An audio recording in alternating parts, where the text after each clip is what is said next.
Bapak Diari, punya bapak. ku ingin Yang punya bercerita. bapak. Masa semua orang punya bapak. Semalam Aku yang gak aku punya bapak. bermimpi, Masa mama gitu?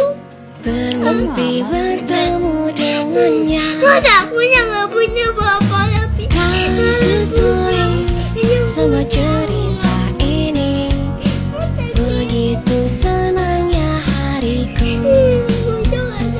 Tenang saat ku tatap matanya. Oh bahagia aku saat engkau menggenggam kedatanganku. Aku gak punya bapak. Ulang-ulang punya bapak. Aku punya bapak. Malu sama siapa? Malu masa aku yang gak punya bapak.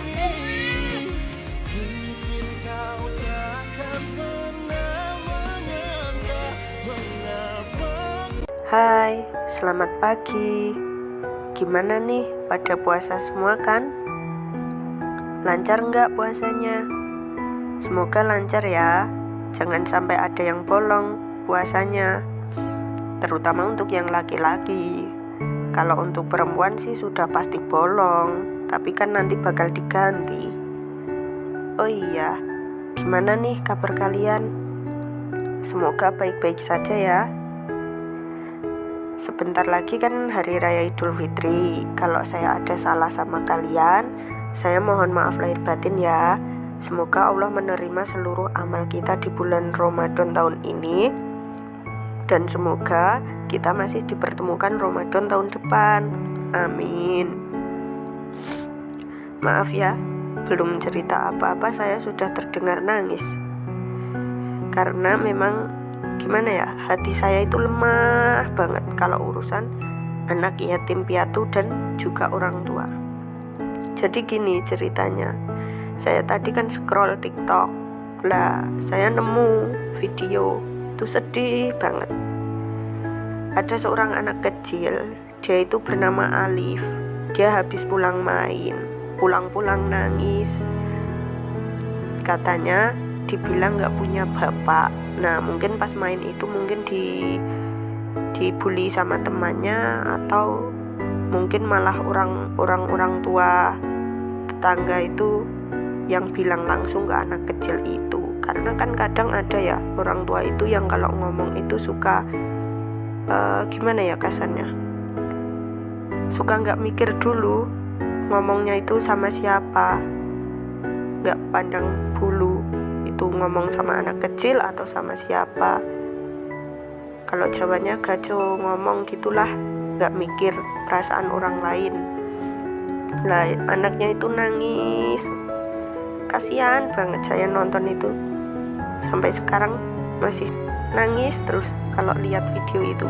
Saya ulang-ulang nangis terus karena benar-benar kasihan banget. Kalian pasti kalau nemu video ini, entah itu mungkin di TikTok atau di Instagram atau di YouTube, kalian pasti nangis juga. Nggak mungkin kayaknya kalau nggak nangis. Nah, kaitannya dengan video yang saya tonton tadi, kalian bisa tonton di awal video tadi kan, ada kan, kalian juga lihat. Nah, saya cuma mau bilang, kalau semisal yang ngebully anak kecil ini adalah temannya, tolong dong kepada para orang tua, anaknya diberi pengertian ya, agar tidak terjadi hal-hal seperti ini. Dan kalau semisal yang bilang itu malah orang tua, coba deh kalian para orang tua bayangin bagaimana kalau hal ini itu terjadi pada anak kalian. Kalian pasti sedih kan? Kalian pasti kecewa anak kalian dibully seperti itu. Nah, itulah yang mungkin sekarang ibu anak kecil ini rasakan. Kasihan tahu anak yang mengalami pembulian seperti ini. Mereka kan juga tidak mau dilahirkan tanpa seorang bapak. Atau mungkin ya, mereka itu tidak punya bapak karena bapaknya meninggal ketika dia masih dalam kandungan.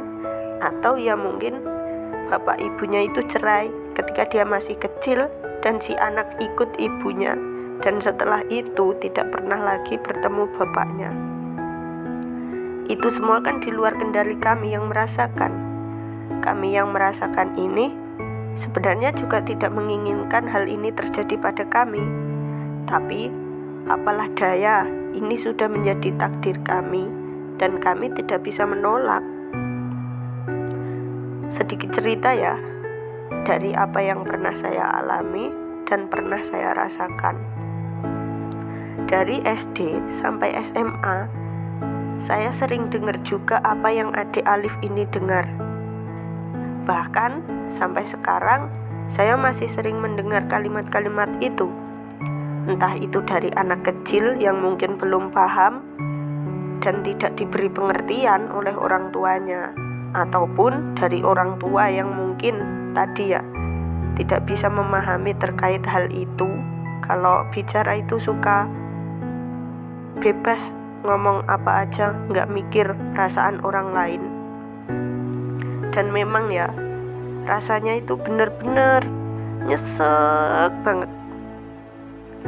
Kalian yang mendengarkan video ini mungkin bisa mengerti, bisa ikut merasakan bagaimana rasanya ketika mendapat bulian seperti itu dengan menonton video yang awal tadi, yaitu ketika adik Alif menangis karena dibully nggak punya bapak. Coba kalian bayangin kalau kalian ada di posisi Alif, bagaimana? Kalian nanti bisa putar ulang, tonton videonya lagi.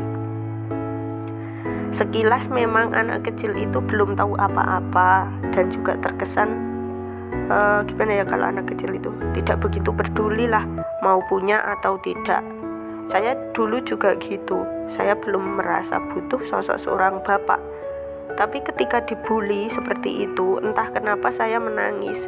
Padahal saya waktu SD sampai SMP itu, saya tidak merasa butuh sosok seorang bapak. Tapi ketika dibully seperti itu, saya nangis.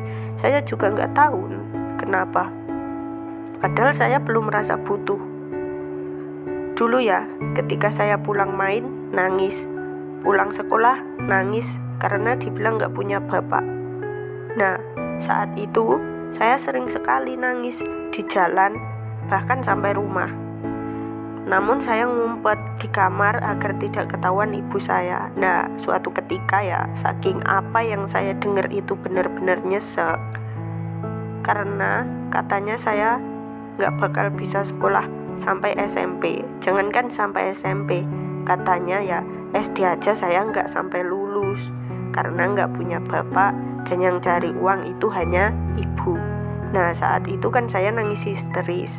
Sesampainya rumah, ketahuan deh sama ibu. Dan ibu bertanya, kenapa nangis nak? Nah, saya nggak bisa bilang saya itu nangis karena apa. Saya hanya diam sampai akhirnya saya berhenti menangis sendiri. Dan percaya atau tidak ya, apa yang adik ini dengar sekarang akan terus menghantuinya sampai dia dewasa, bahkan seumur hidupnya.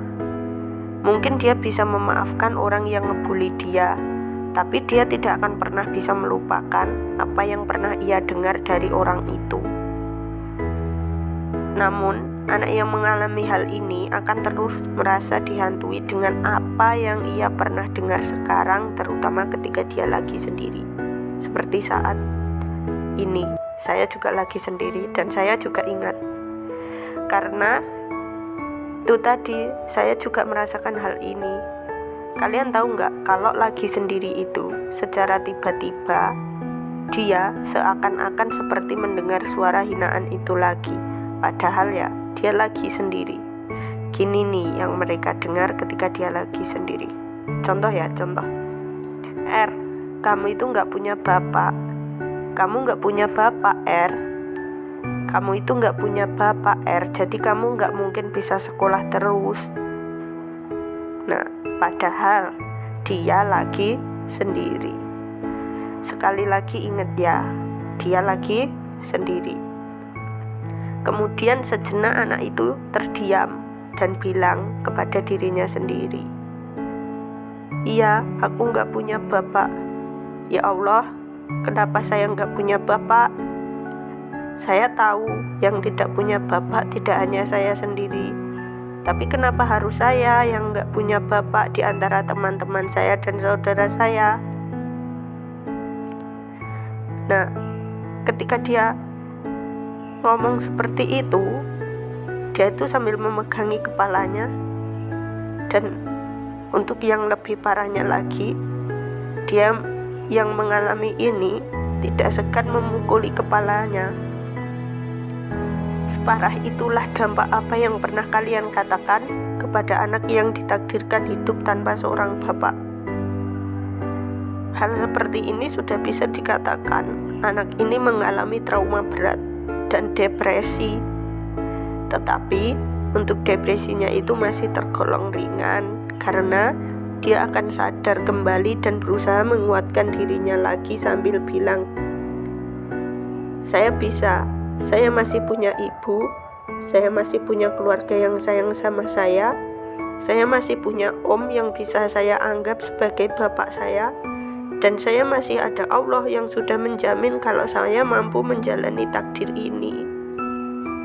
Asal kalian tahu juga, apa yang kalian katakan ini cukup mempengaruhi kondisi psikologisnya. Dan biasanya anak yang mengalami ini, dia jadi banyak insecure.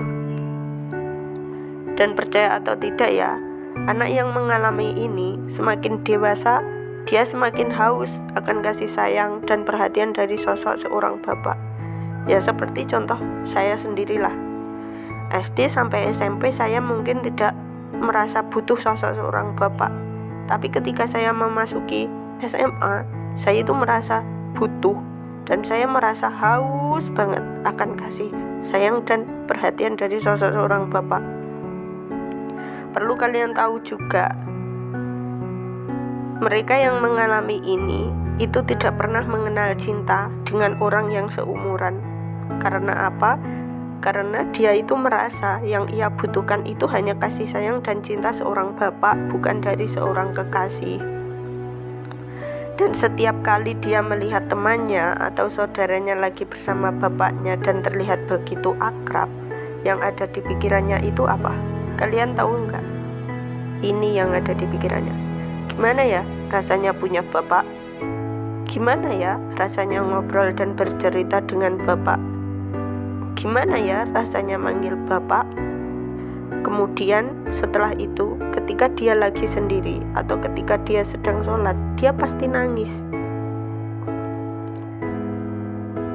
Pesan untuk adik Alif, kamu harus ikhlas dalam menghadapi apa yang sudah menjadi takdirmu. Dan perlu kamu ingat ya dek, apa yang kamu alami sekarang adalah skenario yang terbaik dari Allah. Allah tidak akan menguji hambanya melebihi batas kemampuannya. Ketika kamu ditakdirkan seperti ini, itu artinya kamu lebih kuat dibanding teman-temanmu atau saudaramu dalam menjalani apa yang sudah menjadi takdirmu. Ingat ya dek, kamu tidak sendiri, kamu masih punya ibu, kamu masih punya keluarga yang sayang sama kamu, dan mungkin kamu juga masih punya om atau siapa yang bisa kamu anggap sebagai bapak kamu. Kamu bisa mulai panggil ommu itu dengan sebutan bapak agar sedikit demi sedikit rasa penasaranmu terhadap bagaimana rasanya punya seorang bapak bisa terobati. Tunjukin juga ke orang-orang yang bilang itu ke kamu, kalau kamu bisa hidup tanpa orang itu. Dalam arti kamu bisa hidup tanpa bapak kamu. Dan tunjukin kalau kamu bisa lebih daripada mereka yang punya bapak. Satu lagi dek, kamu itu laki-laki. Kalau kamu tidak bisa mendapatkan bapak yang baik, suatu saat kalau kamu sudah dewasa dan berkeluarga, kamu harus bisa jadi bapak yang baik untuk anak-anakmu kelak. Jangan sampai anakmu mengalami hal yang sama seperti yang kamu alami. Untuk siapapun yang mendengarkan ini, pahami betul ya. Dan untuk kalian yang masih punya orang tua lengkap, jangan sia-siakan mereka. Hormati dan sayangi bapak yang sudah mencari nafkah untukmu, dan hormati ibu yang sudah melahirkan dan membesarkanmu. Banyak yang menginginkan berada di posisi kalian, yaitu hidup bersama keluarga yang lengkap, namun mereka tidak bisa. Itu dulu ya, mungkin kapan-kapan kita bisa bercerita lagi. Kalau kalian tipe orang yang sulit bercerita langsung, mungkin kalian bisa menuliskannya di kertas atau dengan merekam apa yang ingin kalian ceritakan seperti yang saya lakukan saat ini. Kalau kalian ingin menangis, nangis aja, jangan ditahan. Karena fakta mengatakan dengan cara menangis itu beban pikiran kita bisa sedikit teratasi. Sekali lagi terima kasih ya, sudah mau mendengarkan sampai akhir.